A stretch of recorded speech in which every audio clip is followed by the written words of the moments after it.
So, ang isang taong matuwid ay ano? Alam niya yung batas, sinusunod niya yung batas, pero alam din niya na ang pag-ibig ang dapat tumimbang sa batas. Charity should prevail above the law. Lahat ay gagawin ni San Jose, wag lang masuway ang utos ng Diyos, pero alam niyang ang utos ng Diyos ay tungkol sa pag-ibig. Kaya lahat gagawin niya para mailigtas mula sa kahihiyan at kamatayan ang mahal na Birhen.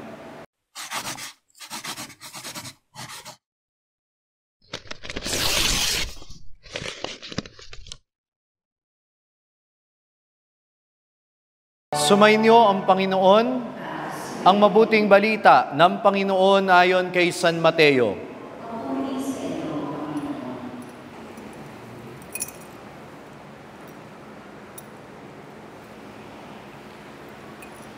Ganito ang pagkapanganak kay Hesukristo. Si Maria na kanyang ina at si Jose ay nakatakda ng pakasal.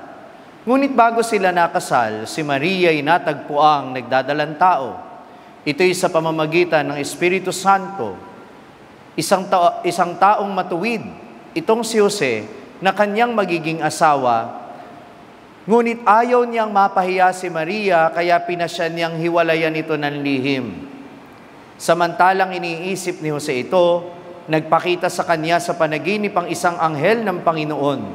Sinabi nito sa kanya, Jose, anak ni David, huwag kang matakot na tuluyang pakasalan si Maria, sapagkat siya'y naglihi sa pamamagitan ng Espiritu Santo. Manganganak siya ng isang lalaki at ito'y pangangalanan mong Jesus, sapagkat siya ang magliligtas sa kaniyang bayan sa kanilang mga kasalanan. Nangyari ang lahat ng ito upang matupad ang sinabi ng Panginoon sa pamamagitan ng propeta. Maglilihi ang isang dalaga at manganganak ng isang lalaki at tatawagin itong Emmanuel. Ang kahulugay, kasama natin ang Diyos. Nang magising si Jose, sinunod niya ang utos ng anghel ng Panginoon, pinakasalan niya si Maria, ngunit hindi ginalaw ni Jose si Maria hanggang sa maipanganak nito ang isang sanggol na lalaki na pinangalanan niyang Jesus. Ang mabuting balita ng Panginoon.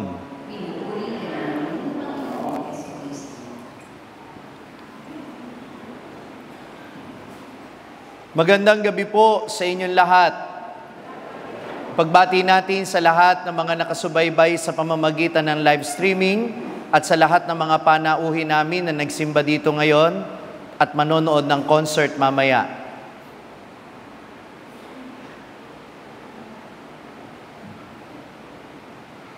Sa Biblia, isang salita lang ang ginamit para isalarawan kung sino si San Jose.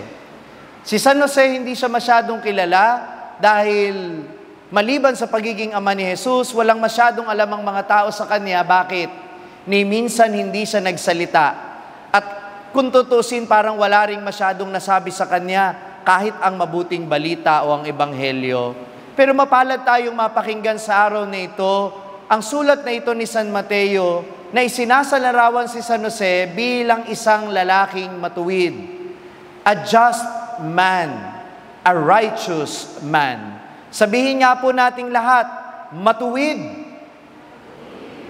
Hindi po ganyan ang pagkakasabi. Dapat ay may tindig, matuwid. Kapag iniisip natin ang matuwid, iniisip ng iba, ano yan? Straight? Hindi yun. Kapag sinabing matuwid, ito'y tumutukoy sa isang katangian para sa mga Hudyo ng isang taong alam ang utos ng Diyos at masunurin sa utos ng Diyos. Ngayon kasi kapag narinig natin yung salitang matuwid, iniisip natin, yan taong hindi nagkakamali. Yan taong laging tama ang ginagawa. Tanong, meron bang taong ganon? Meron o wala? Wala. Sapagkat ang tao, dala ng kahinaan ng kanyang isip at ng kanyang kalooban, kung minsan talaga'y nagkakamali.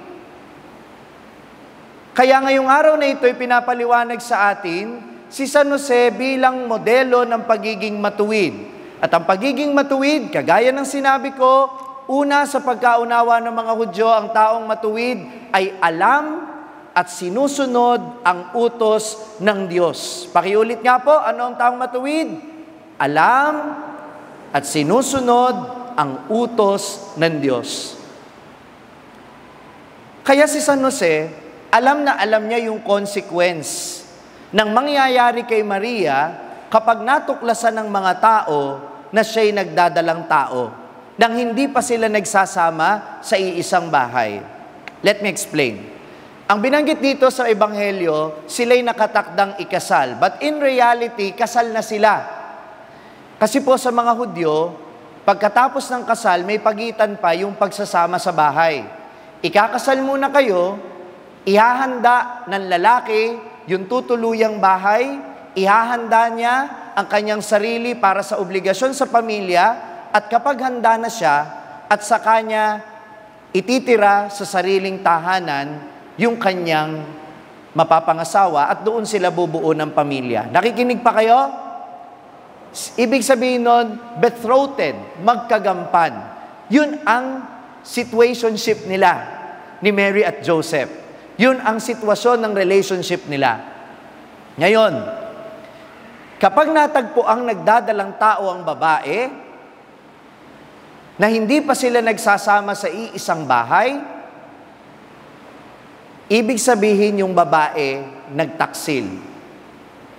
Malaking kalapastanganan yun sa mga Hudyo, kaya ang parusa, babatuhin hanggang mamatay. Ano ang parusa?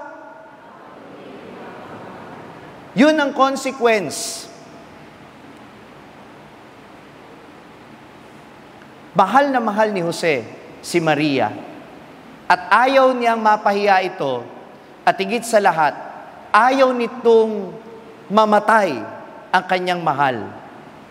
Kaya ano ang naging desisyon ni Jose? Hihiwalayan niya ng lihim. Yun yung tinatawag sa Ingles na legal remedy. Yun ang pwede niyang gawin para mailigtas sa kahihiyan at kamatayan ang kanyang asawang si Maria. Hihiwalayan niya ng lihim, nang sa gayon, pag natuklasan ng mga tao, sasabihin lang ni Jose, hiwalay na kami. Hindi nyo na siya pwedeng patayin. She is not liable anymore because we are not anymore a couple. Kaya, naisip ni Jose yun para iligtas ang buhay ng kanyang sinisinta, para ang kanyang sinisinta ay hindi mapahiya. Kaya nga po, ito'y reaksyon ko din dun sa mga kumakalat na Facebook posts na ganito ang sinasabi, si Maria daw pinagpala sa babaeng lahat, pero pinagdudahan ng asawa niya. That's wrong.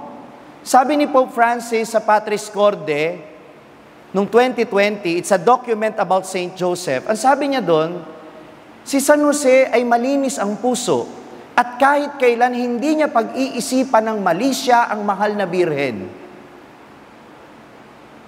Hindi malisyoso si San Jose. Kaya nga hindi niya ginalaw ang mahal na birhen eh. Kaya yung pag-isipan niya ng masama ang mahal na birhen, hindi totoo yun. Ang paliwanag, kaya niya gustong hiwalayan, ayaw niyang mapahiya. Yun ang nakasulat sa banal na kasulatan. Kaya yun yung dapat nating paniwalaan at panindigan. Nakikinig ba kayo? So, ang isang taong matuwid ay ano? Alam niya yung batas, sinusunod niya yung batas, pero alam din niya na ang pag-ibig ang dapat tumimbang sa batas. Charity should prevail above the law. Lahat ay gagawin ni San Jose, wag lang masuway ang utos ng Diyos, pero alam niyang ang utos ng Diyos ay tungkol sa pag-ibig. Kaya lahat gagawin niya para mailigtas mula sa kahihiyan at kamatayan ang mahal na birhen. Tayo ba ganon? Alam natin yung tama, alam natin yung mali. Pero sa panahon ng social media, gusto nating ipahiya yung mga taong nagkakamali. Napakahirap po na maging pari na nagmimisa at naka-livestream. Lahat ng kilos mo, kitang-kita ng camera. At ikonting mali mo, magba-viral ka. Tama o mali? Ilang kapatid na pari ko na ang hiniya ng mga tao sa social media, maaring may pagkakamali sila, pero tanong ko sa inyo, kapag ba ang pari o ang ibang tao'y ipinahiya, maitatama ba ang kanilang pagkakamali? Oo o hindi? Hindi. Ipinahiya mo lang, pero hindi mo na itama yung pagkakamali.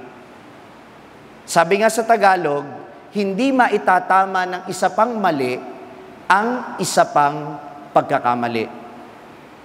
Ano ang dapat gawin? Kausapin. Sana ganyan din tayo, minamahal kong mga kapatid. Oo, may tama at mali. Pero you go beyond that. Alam naman ng mundo kung sinong nagkamali pero hindi mo na kinakailangang ipahiya yung taong iyon. Hindi mo kinakailangang gamitin ng social media para ang reputasyon ng tao'y patayin. Like Saint Joseph, we know what is right and what is wrong. And if we want to stand for what is right, hindi rin natin ipapahiya ng yung tao dahil hindi rin tama yon, hindi rin matuwid yon. Amen po ba yon? So ang isang taong matuwid ay taong sumusunod sa batas, alam ang batas, pero tinitimbang sa pag-ibig ang batas. Number 2, isang taong matuwid itong si Jose, hindi dahil hindi siya nagkakamali, kundi dahil kaya niyang aminin yung kanyang pagkakamali, at nung maipaliwanag sa kanya yung kanyang pagkakamali, itinama niya.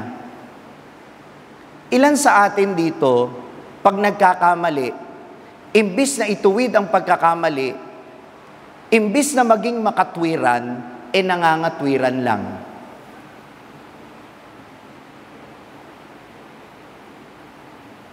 Uulitin ko, ilan sa atin dito na imbis na umamin sa pagkakamali at ituwid ang pagkakamali, mangangatwiran lang o gagamitin niya yung posisyon niya o yung kapangyarihan niya para pagtakpan ang pagkakamali niya. Halimbawa, sa bahay, sinong masusunod dito? Ako, tatay dito. Pag sinabi ko, walang susuway. Pag sinabi ko, masusunod. Kahit may mali doon, minsan ipinaliwanag na may mali, hindi pa aamin. Mangangatwiran pa o kaya uunahan ng galit. Di ba? Sa simbahan, madalas na mararanasan yan. Minsan narinig ko, mayroon ako itinama na isang server. Sabi ko, hindi po ganyan dapat ang ginagawa. Father, nakasanayan na namin yan. Mababago na lang yan kapag namatay na ako. O ayun, after a month, namatay nga. Hindi ko sinasabing malas akong kausap. Ang sinasabi ko lang, huwag mong katigasan yung pagkakamali mo. Si San Jose, nung pinaliwanagan siya ng anghel, kahit kalalaki niyang tao, hindi siya nahiya na baguhin yung kanyang desisyon. Kasi kung alam mong mali, huwag mong panindigan, huwag mong ipagpilitan. Amen?